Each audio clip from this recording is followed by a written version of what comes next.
वळ्यात पुढील बातमीकडे. सांगली, मिरज आणि कुपवाड महानगरपालिकेच्या जन्म मृत्यू नोंदणी विभागाकडून देण्यात येणारे जन्म व मृत्यू दाखले गेल्या महिनाभरापासून प्रलंबित असल्याने तब्बल 2208 नागरिकांना मोठ्या गैरसोयीला सामोरे जावे लागत आहे. याकडे लक्ष देण्याऐवजी सत्ताधारी भाजपचे पदाधिकारी विधान परिषद निवडणुकीच्या पार्श्वभूमीवर गोव्यात व्यस्त असल्याचा आरोप महापालिकेचे विरोधी पक्षनेते मंगेश चव्हाण यांनी केला आहे. चव्हाण यांनी दिलेल्या माहितीनुसार जन्ममृत्यू दाखले देण्यासाठी वापरले जाणारे ऑनलाईन पोर्टल गेल्या महिनाभरापासून बंद असल्यामुळे नागरिकांना आवश्यक दाखले मिळत नाहीत. विशेषतः शालेय प्रवेश प्रक्रिया सुरू असताना विद्यार्थ्यांना जन्मदाखल्याची मोठ्या प्रमाणावर आवश्यकता असते. तसेच विविध शैक्षणिक आणि प्रशासकीय कामांसाठीही हे दाखले आवश्यक असल्याने पालक व विद्यार्थी चिंतेत आहेत. एका दाखल्यासाठी सुमारे 7 मिनिटांचा कालावधी लागतो. त्यामुळे पोर्टल सुरू झाल्यानंतरही प्रलंबित अर्जांची संख्या लक्षात घेता सर्व नागरिकांना दाखले मिळवण्यासाठी आणखी बराच वेळ लागू शकतो, असा मुद्दा चव्हाण यांनी उपस्थित केला. शैक्षणिक वर्षाच्या सुरुवातीलाच अशी परिस्थिती निर्माण झाल्याने महापालिकेने पर्यायी व्यवस्था उभी करणे आवश्यक होते.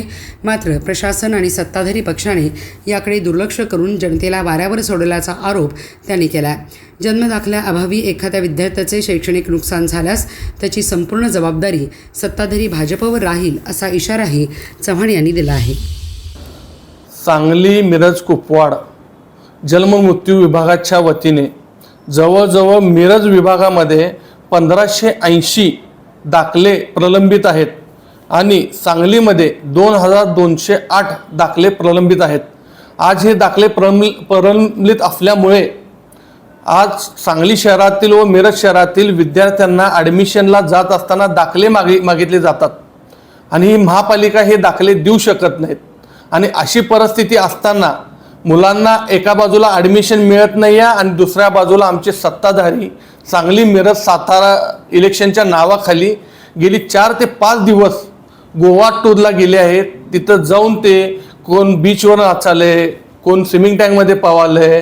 तर ह्या लोकांना असे महत्त्वाचे मुद्दे बाजूला ठेवून गोव्यासारख्या ठिकाणी फिरायला जायला ह्यांना जमतंय. ह्यांना जात असताना ह्या लोकांना लाजा कशा काय वाटत नाहीत, असं आम्हाला ह्या लोकांना विचारायचं आहे. सत्ता ही भोगण्यासाठी नसते, सत्ता ही लोकांचे प्रश्न सोडवण्यासाठी असते. हे सत्ताधाऱ्यांनी जाणून घ्यायला पाहिजे, एवढंच आम्हाला ह्या ठिकाणी सांगायचं आहे. हे टूरला जात असताना, ट्रिपला जात असताना एका बाजूला सांगायचं आमचं संख्याबळ 700 ते 800 संख्याबळ आहे, 700 संख्याबळ आहे. मग ह्या लोकांना भीती का पडली? ह्या लोकांना, ह्या मतदारांना गोव्याला न्यावंसं का वाटलं? का ह्यांच्या नगरसेवकांवर विश्वास नाही का?